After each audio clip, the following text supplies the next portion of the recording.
Hey there, my name is Simon Olney here from Phazon Triathlon. I want to teach you how to change an inch tube. This is something that I believe triathletes of all levels should be able to do.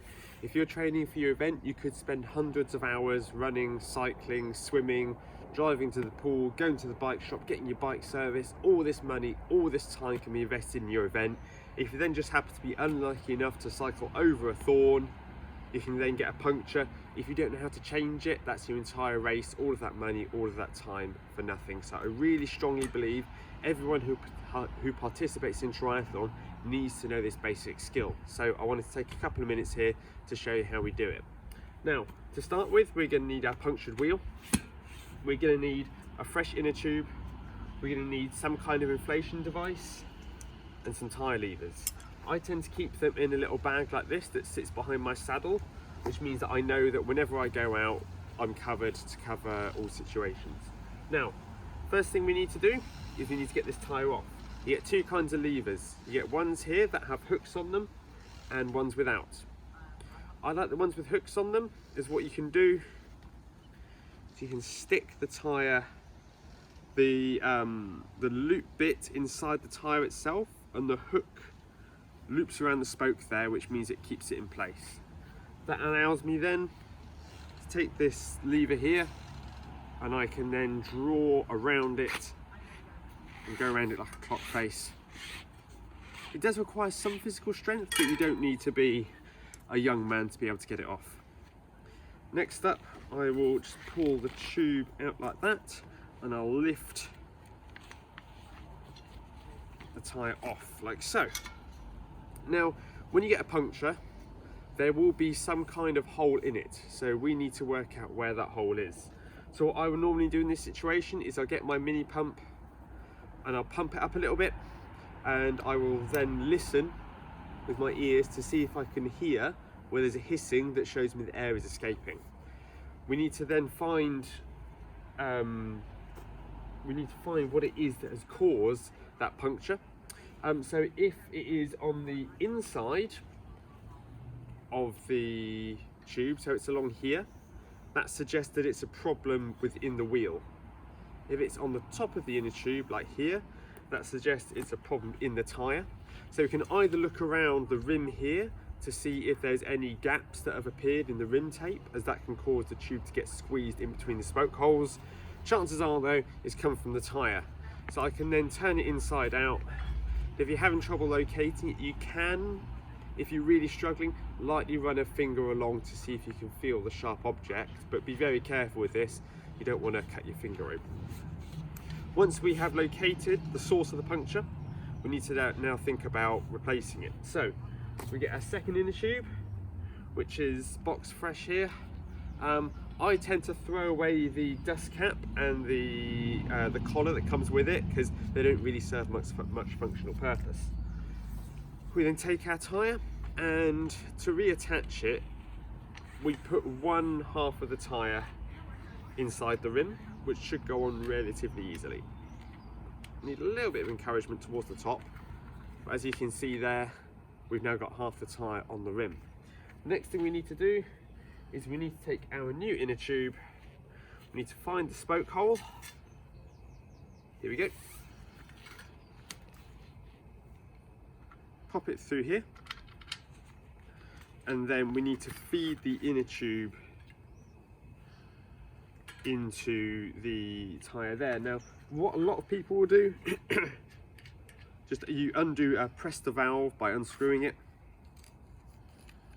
is, if I can get my tool open, let's use the track pump. It's been a while since I've had to use that, thankfully.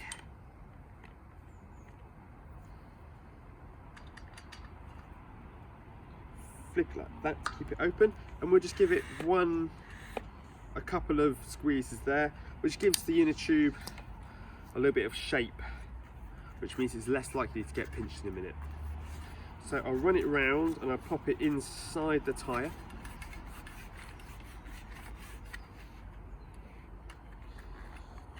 Until we're pretty good. There we go. Now, what I do is I start at the valve actually. It's always a good place to start whenever you're doing any work on a tyre. I start tucking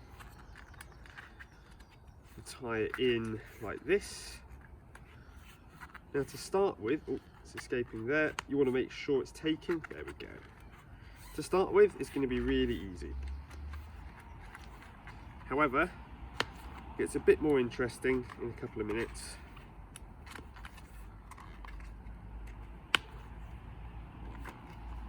Unfortunately, some tyres are easier to get on other rims than others. This one luckily isn't too bad. You may find yourself struggling a little bit. If you do find yourself in real trouble, normally the next cyclist that comes by will be gracious enough to help you, but it is always good to be self-sufficient if you can. Now I've got to this point here where the wheel is on every bit except the top here.